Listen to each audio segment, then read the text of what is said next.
అందరికీ నమస్కారం. ఈరోజు మీ అందరికీ నేను వినిపించబోయే కథ అమ్మ. రచయిత విశ్వనాథ రమా గారు.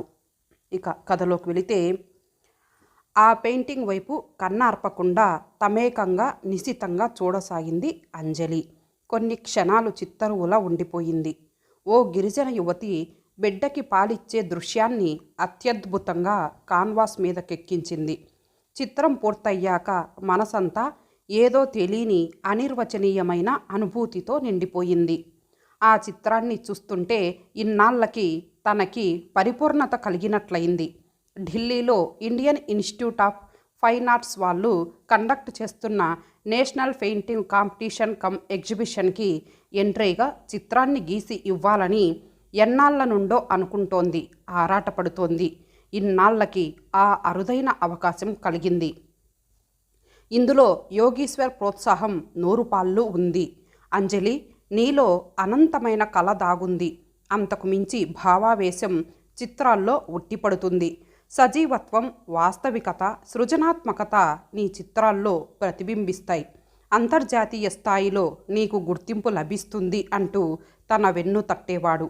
అతనితో పరిచయం కూడా విచిత్రంగా జరిగింది. అతను కూడా మంచి ఆర్టిస్టు. ఆర్ట్ ఎగ్జిబిషన్లో ఓసారి కలిశాడు. అప్పుడు ముఖపరిచయం తప్ప మాట్లాడుకోలేదు. తర్వాత సాలార్జంగ్ మ్యూజియంలో చిరునవ్వు చిందిస్తూ మాటలు కలిపాడు. అప్పుడే తెలిసిపోయింది, చిత్రాలు గీయడమంటే అతనికి ప్రాణమని. అంజలి, ప్రకృతిలో కనిపించే పొడుగాటి చెట్లను, పర్వతాలను గీయడం నాకు గొప్పగా అనిపించదు. అసలు ప్రకృతి మనకెప్పుడూ ఒకే రీతిలో కనిపిస్తుంది. మారని జలపాతాల్ని, స్థిరమైన కొండల పంక్తుల్ని చిత్రీకరించడంలో ప్రతిభ కనిపించదు, థ్రిల్ ఉండదు. ఋతువుల్ని బట్టి మనుషుల్లో ప్రస్ఫుటించే భావాలు నేర్పుతో సజీవంగా మలచాలి. వాస్తవికతని యథాతథంగా చిత్రీకరిస్తే చాలు, చిత్రకారుడి లక్ష్యం నెరవేరినట్లే. యోగీశ్వర్ పలుకులు ఎప్పటికప్పుడు మననం చేసుకుంటూ ఎన్నో చిత్రాలు గీసేది. ఎన్నెన్నో బహుమతులు, ప్రశంసలు అందుకుంది. అతనితో స్నేహం క్రమంగా ప్రేమగా మారింది. Yogishwar architect, engineer. తమిద్దరికీ కళ అంటే ప్రాణం కన్నా ఎక్కువ. ఇద్దరూ చిత్రాలకి ప్రాణం పోయడంలో పోటీ పడతారు. వయసు ప్రభావానికి ఎలాంటి వాళ్ళైనా అతీతులు కారేమో. యోగీశ్వర్ సాన్నిధ్యంలో సర్వం మర్చిపోయేది. కుంచెతో కళాఖండాలు సృష్టిస్తూనే తమిద్దరూ దగ్గరయ్యారు. మానసికంగా, శారీరకంగా రసరమ్య జగత్తులో విహరించడం మొదలుపెట్టారు. యోగీశ్వర్తో గడిపిన మధురానుభూతులు నెమరు వేసుకుంటూ చిత్రాల్లో సజీవత్వం కోసం అహర్నిశలు కృషి చేసేది.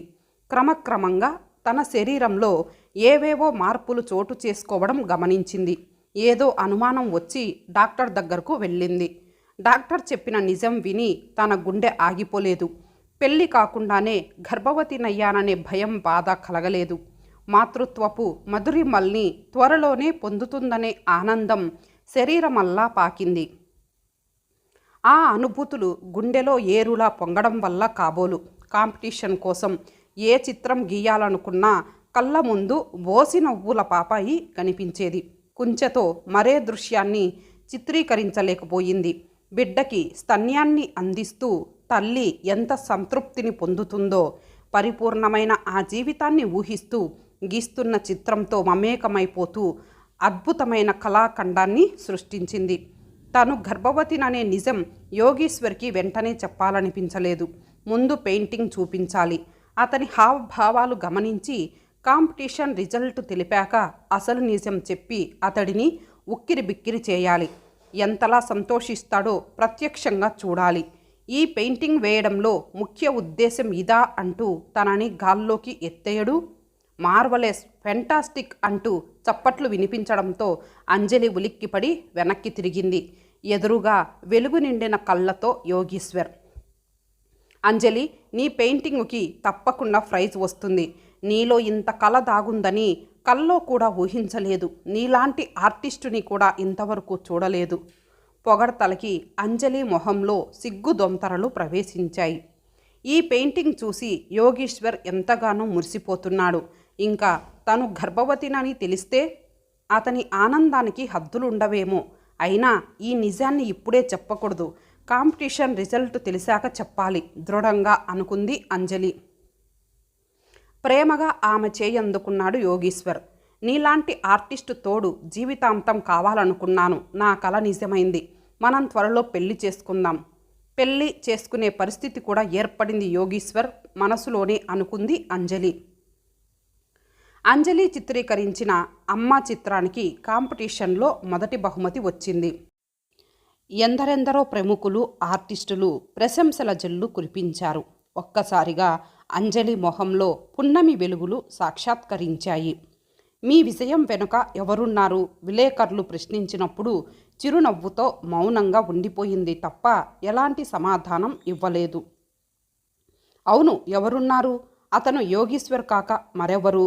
తన మనసు దోచి అనుక్షణం తనని ప్రోత్సహించే వ్యక్తి. తను గర్భం దాల్చడానికి అతనే కారకుడు. త్వరలో తల్లి కాబోతోందనే ఆనందంతో ఆ అనుభూతులు మనసుని మైమర్పిస్తుంటే అద్భుతమైన చిత్రాన్ని గీయడానికి శాయశక్తులా ప్రయత్నించింది. 100కి 100 పాళ్ళు విజయం సాధించింది. ఇంకా ఆలస్యం చేయకూడదు. ఈ నిజాన్ని వెంటనే యోగీశ్వర్కి చెప్పాలి. ఆ రాత్రి హోటల్ ముందున్న గార్డెన్లో కూర్చున్నాడు అంజలి, యోగీశ్వర్ ఇద్దరు. శుభవార్త చెబుతానని ఉదయం నుండి ఊరిస్తున్నావు అంజలి. టెన్షన్ తట్టుకోలేకపోతున్నాను. వేగంగా చెప్పు. ఆ సంతోషాన్ని ఇద్దరం పంచుకుందాం అన్నాడు యోగీశ్వర్. అంజలి వదనం సిగ్గుతో ఎర్రబడింది. అసలు ఈ వార్తని ఎలా చెప్పాలో అర్థం కాలేదు. కానీ ఎన్ని రోజులు మొహమాట పడుతుంది? జరిగిన దానికి తమిద్దరూ బాధ్యులు. మనసా వాచా అతడు తనని పెళ్లి చేసుకోవడానికి సుముఖంగా ఉన్నాడు. చెప్పడానికి సంశయమెందుకు? జరిగినదంతా యోగీశ్వర్కి పూసగుచ్చినట్లు చెప్పి, యోగి, వెంటనే మనం పెళ్లి చేసుకుందాం అంది ఆతృతగా. అంతే. తల మీద వేల కొలది పిడుగులు పడ్డట్లుగా ఆమె వైపు చూశాడతను. ఎన్నో రకాల భావాలు అతనిలో ప్రస్ఫుటించాయి. అసహనంగా చుట్టూ చూస్తూ తల వంచుకున్నాడు. 5 నిమిషాలు గడిచినా వంచిన తలెత్తకుండా మౌనంగా ఉన్న అతన్ని చూస్తుంటే పరిస్థితి మెల్లమెల్లగా అర్థమవసాగింది అంజలికి. సగటు మగాడు అతనిలో కనిపించసాగాడు ఆమెకి. అయినా ఓర్పుతో అతని సమాధానం కోసం ఎదురు చూడసాగింది. కొన్ని క్షణాల తర్వాత తలెత్తి క్రాప్ సరిచేసుకుంటూ అన్నాడు, అంజలి, అబార్షన్ చేయించుకో. పిల్లలు పుడితే నీకు కళ మీద ఇంట్రెస్ట్ తగ్గిపోతుంది. బాధ్యతలు ఎక్కువైతే నీలో దాగిన కళ మరుగున పడిపోతుంది. ఓ మంచి ఆర్టిస్టుగా పేరు ప్రఖ్యాతులు సంపాదించాలంటే ఇలాంటి ఆపేక్షలు వదులుకోవాలి. అనుబంధాలకి స్వస్తి పలకాలి. పిల్లలంటే ఎంతమాత్రం నాకు ఇష్టం లేదు. నా మాట విని వేగంగా అబార్షన్ చేయించుకో స్థానువయ్యింది అంజలి. ఈ మాటలు అంటున్నది తనను ప్రేమించిన యోగీశ్వరేనా అన్న అనుమానం కూడా కలిగింది. నాణ్యానికి బొమ్మ బొరుసు ఉంటాయనుకుంది. కానీ ఓ కళాకారుడి మనసులో కూడా ఇలాంటి ద్వంద్వ ప్రవృత్తి ఉంటుందన్నమాట. వికృతమైన ఆలోచనలు ఉంటాయి.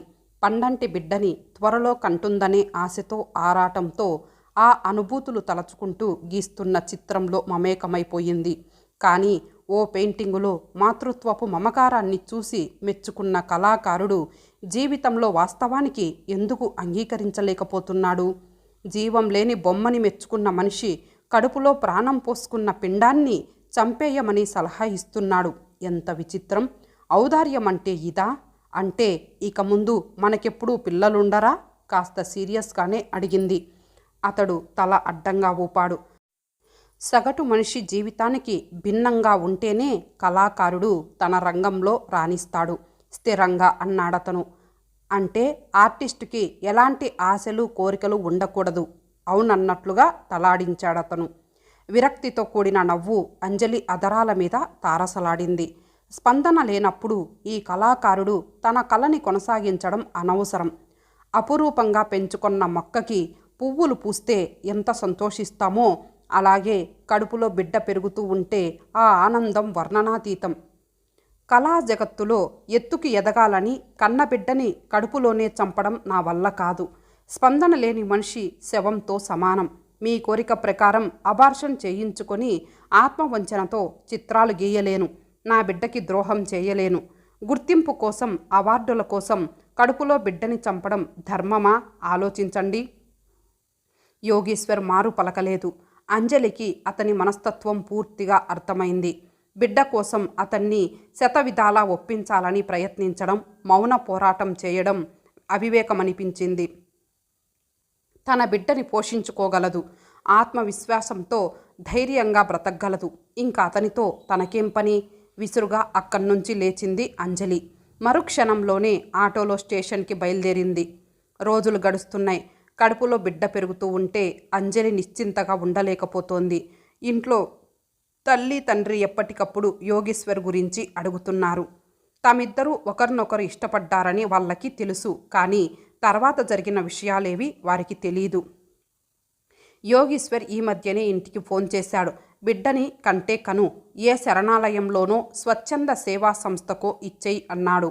కోపాన్ని నిగ్రహించుకోలేక టక్కున ఫోన్ పెట్టేసింది. కానీ రోజు రోజుకి తనలో మార్పులు గమనిస్తున్న తల్లి శారద అసలు విషయాన్ని గ్రహించింది. ఈ విషయం బయటకి పొక్కితే ఇంటి పరువు పోతుందని కాబోలు తన మనసు మార్చడానికి ప్రయత్నించింది. యోగేశ్వర్ నువ్వు మనస్ఫూర్తిగా ప్రేమించుకున్నారు. యోగేశ్వర్ మనసు మారితే పిల్లలు మరో 4 ఏళ్ల తర్వాత పుడతారు. హాయిగా అతను చెప్పినట్లు అబార్షన్ చేయించుకో. ఇద్దరూ పెళ్లి చేసుకొని హాయిగా ఉండండి. పెళ్ళి గిల్లి లేకుండా పిల్లల్ని కంటే ముందు ముందు ఎన్నో కష్టాలు ఎదుర్కోవాలి. ఆమె సున్నితంగానే ఈ విషయం చెప్పడానికి కారణం ఆర్టిస్టుగా తనకున్న పేరు ప్రఖ్యాతులు. తల్లి హితబోధ విన్నాక అంజలి మనసులో మళ్ళా యోగేశ్వర్ రూపం నిండుగా విస్తరించసాగింది. తన జాతీయ అంతర్జాతీయ స్థాయిలో మంచి ఆర్టిస్టుగా ఎదగడానికి కారణం అతనే. కడుపులో ఉన్న బిడ్డ కోసం అతనికి దూరం అవ్వాలని నిశ్చయించుకుంది తప్ప తామిద్దరి మధ్య ఎలాంటి కక్షలు కావేశాలు లేవు. తల్లి చెప్పినట్లు అబార్షన్ చేయించుకుంటే ఒంట్లో ఉన్న సర్వశక్తులు ఆ నిర్ణయానికి ఒప్పుకోలేదు. ముందు ఏదైనా ఉద్యోగం చూసుకోవాలి. యోగేశ్వర్ కావాలో బిడ్డ కావాలో అప్పుడు ఆలోచించాలి అని గట్టిగా నిర్ణయించుకుంది అంజలి. అంజలి పేపర్లో ప్రకటన వేయగానే మా అనాథాశ్రమంలో పనిచేయడానికి ఎందరెందరో అమ్మాయిలు వచ్చేవారు. 3 నెలలో 4 నెలలో పనిచేసి మంచి ఉద్యోగం రాగానే వెళ్ళిపోయేవారు. ఇక్కడ పిల్లలకి కావలసినది ప్రేమాభిమానాలు పంచే అమ్మ. వాళ్ళ చేత ఒక టీచర్లా హోంవర్క్ చేయించాలి. అమ్మలా ఆలనా చూడాలి. విధి వంచితులైన ఈ పిల్లల జీవితాల్లో వెలుగు నింపాలనే ఆకాంక్ష ఇక్కడ పనిచేసే వాళ్ళలో ఉండాలి. మిమ్మల్ని ఓ వార్డెన్లా వాళ్ళకి పరిచయం చేయను, ఓ అమ్మలా పరిచయం చేస్తాను.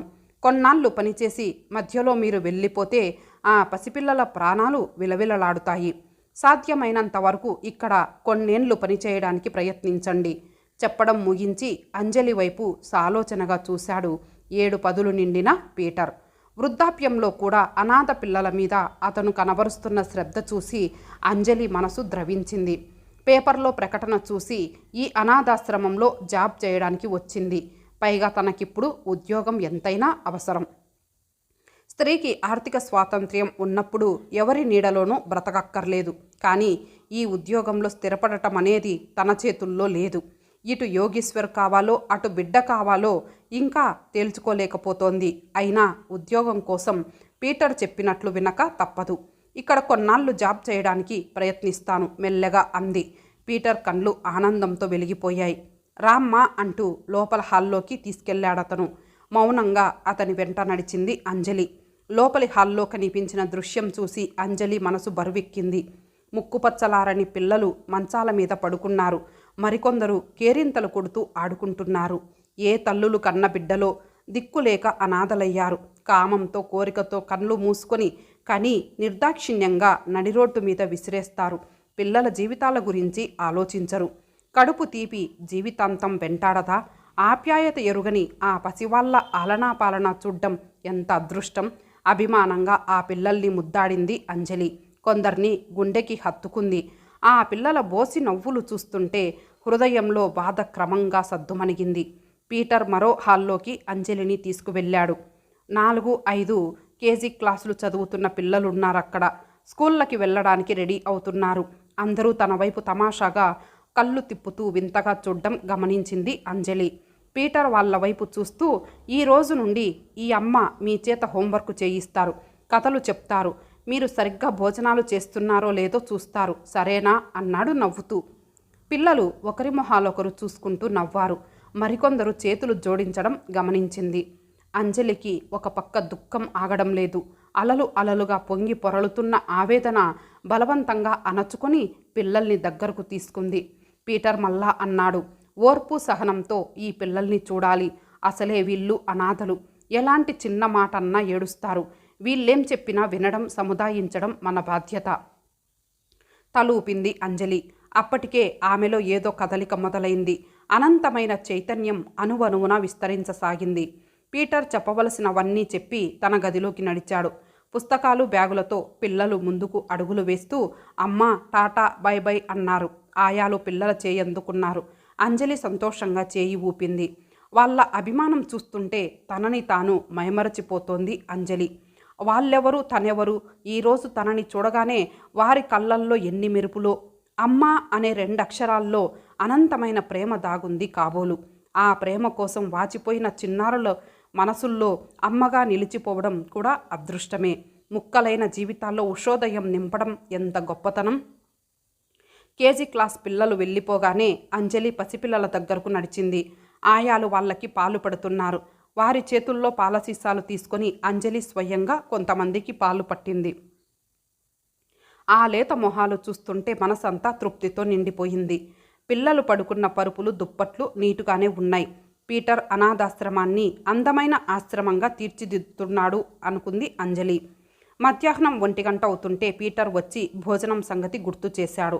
అంతవరకు పిల్లల్ని ఆడిస్తూ ఉండిపోయింది అంజలి.